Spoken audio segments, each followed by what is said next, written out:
श्रीमंदिर रत्न भंडार चोरी हेला रूपा चिंतारे पुरी सेवायत चिंतारे हजार हजार भक्त सतरे कौन पुरी छाड़ी चली कालिया ठाकुर।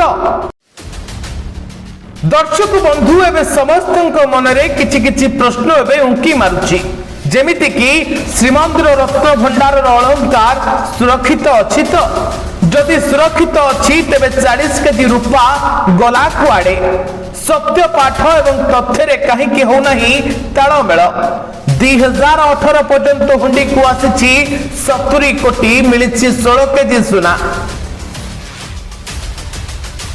हाँ आज्ञा श्रीमंदिर रत्न भंडार रे पाखापाखि 258 केजी ओजन रूपा अलंकार पूजा सामग्री बासन मध्य थिला।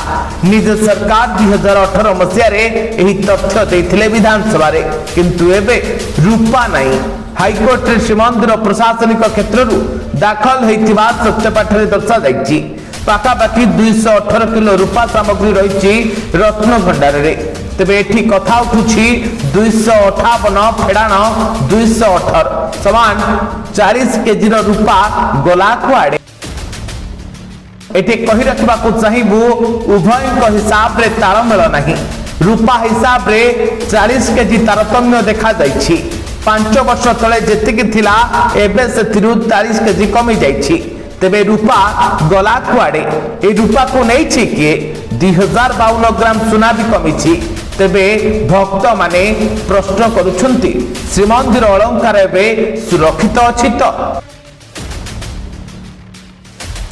2018 एप्रिल 26 तारिख रे बजेट अधिवेशन रे तत्कालीन विधायक दिलीप राय रत्न भंडार अलंकार संपर्क में प्रश्न पचारि थिले।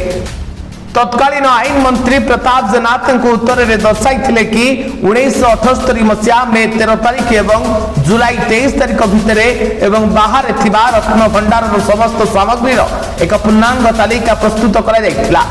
से समय रे 12,831 भरी ओजन सुना अलंकार एवं 22,153 भरी रूपा अलंकार थिला।